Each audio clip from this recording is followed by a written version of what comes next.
France is on edge as the so-called Yellow Vest movement is continuing its nationwide protest for a fourth consecutive week. This past Saturday, over 100,000 took to the streets in Paris and throughout the country to protest against the neoliberal government of Emmanuel Macron. The last two Saturdays, though, the protest took a turn towards vandalism and street fights when police intervened with massive tear gas volleys and water cannons, and some protesters smashed storefronts and set cars on fire. Over 1,200 protesters were arrested in the most recent action, and over 100 protesters and 17 police officers were injured, with over $4 million in property damage according to France's Interior Ministry. The Yellow Vest protest began on November 17th, apparently rather spontaneously, in reaction to the Macron government's decision to raise gasoline prices by as much as 25 cents per gallon, beginning on January 1st next year. This would have raised gasoline to about €159 per litre, or to about $6 per gallon. Yellow Vest protesters say this is an unbearable price increase and called on anyone who agrees with them to take to the streets wearing the yellow emergency vest that all cars in France are required to carry as part of an emergency kit. Initially, the protests mobilized nearly 300,000. Since then, the number of demonstrators have declined each week, but the militancy of the protest seems to have intensified. Following the third Saturday protest on December 1st, President Macron announced that he would temporarily suspend the gas tax increase and that electricity prices would be frozen for the winter. This, however, did not appease the Yellow Vests, who now say they want President Macron to resign and vowed to continue the weekly protests until he leaves office. The feeling is that this is, above all, a peaceful demonstration. To continue this action peacefully, what we want is a change of government. That's something we can agree on. Most people, everyone, wants that. We don't want them anymore. They're no longer credible. It's impossible. Here we are now, and as you can see, we're peaceful, and they're gassing us. The Macron government initially tried to dismiss the protests, saying they were organized by the far right. Also, many sectors of the French left have been suspicious of who is involved in the protests and who organized them. Although there is little doubt that supporters of France's far-right and anti-immigrant National Rally Party, led by Marine Le Pen, have been actively involved in the protests, it is becoming increasingly clear that the participants are politically very diverse. It's totally unstructured movement. There is no, they don't police their own movement. They can't expel people from the movement. Anybody can put a yellow vest. Of course, there have been far-right people there. But I don't think it has anything to do with the far-right as we know it in other countries. In fact, it's to be credited to the French that this movement is largely French and Republican. It was organized without the support of unions and political parties at the very beginning. Unions and parties have now endorsed the protest to varying degrees. Every major political party officially supported, with the exception of the Greens, officially supported that call for scrapping the fuel tax. But it's important to note these parties and unions were not at the foundation of this movement. It really started on social media.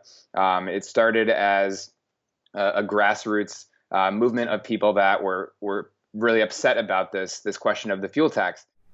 It is tempting to see the Yellow Vests protest as a specific reaction to a specific policy, the gas tax increase.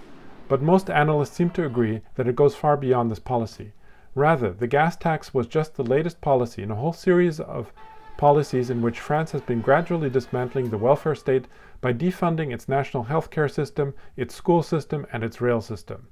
These cuts have been hitting rural and semi-urban populations far harder than the major cities, which is why most Yellow Vest protests seem to come from these areas.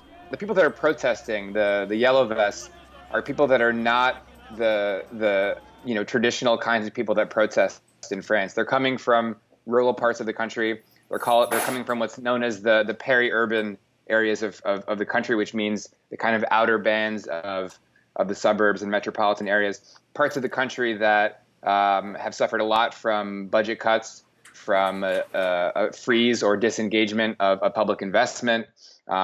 And this is really how the movement got started. President Macron, though, has tried to present the Yellow Vest protests as also being anti-ecological, since the gas tax is supposed to decrease gas use and to bring about a shift towards renewable energy in France. You can't be for the environment on Monday and against the fuel price rises on Tuesday. You can't decide on a carbon tax a few years ago and then denounce the cost of fuel today. May I remind you that this tax was voted in 2009, 2014, 2015, committing political figures of various persuasions to it. Protesters, though, respond that not only is the gas tax not earmarked for expanding the renewable energy sector, but it hits people hard who must use their cars on a daily basis and have no alternative for getting to work or for using their cars for work. I did not expect the level of misery that I heard in the testimonies of people saying they can't make ends meet, they don't have anything to eat after the 20th or the 25th of the month. People describing the situation in hospital, which used to be one of the best medical systems in the world, being absolutely dramatic.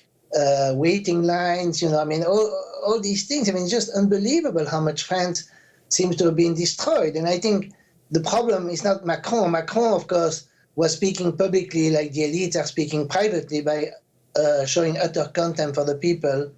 And, that, of course, made him unpopular. But I think the problem is much, much deeper and has to do, I think, with what we call globalization. The movement isn't a structured movement. It's composed to a large extent of people who have little political experience, who are not active members of parties or unions. And there is no leadership that is elected or legitimate of the movement. There are individuals that are kind of figureheads, but they're not organically connected to the movement as a whole. To the extent that there's organization, it's often local through Facebook groups, through other channels like this, and the dynamic mobilization has been now sort of carried through both the social media and the media more generally. But it's not a structured movement.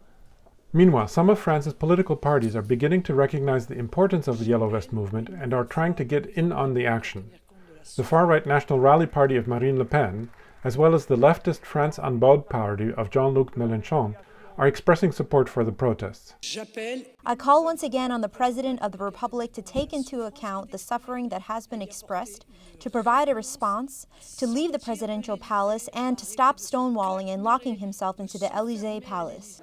What happy days we live in today, because finally France has entered a time of general non-submission to an unjust order that has lasted for too long.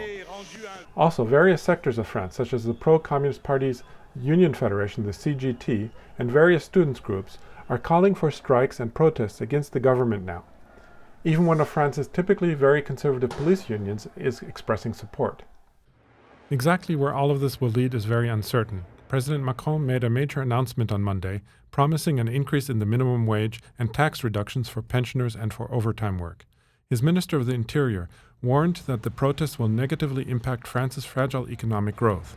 It is clear that France's working class and lower middle class has been suffering significantly from the dismantling of the welfare state and the imposition of neoliberalism. However, no coherent organized movement has yet managed to lead the discontent towards real political change. We're discussing amongst ourselves to find a solution, because we don't have a leader yet. But there needs to be a leader to end this crisis. We have to find a leader.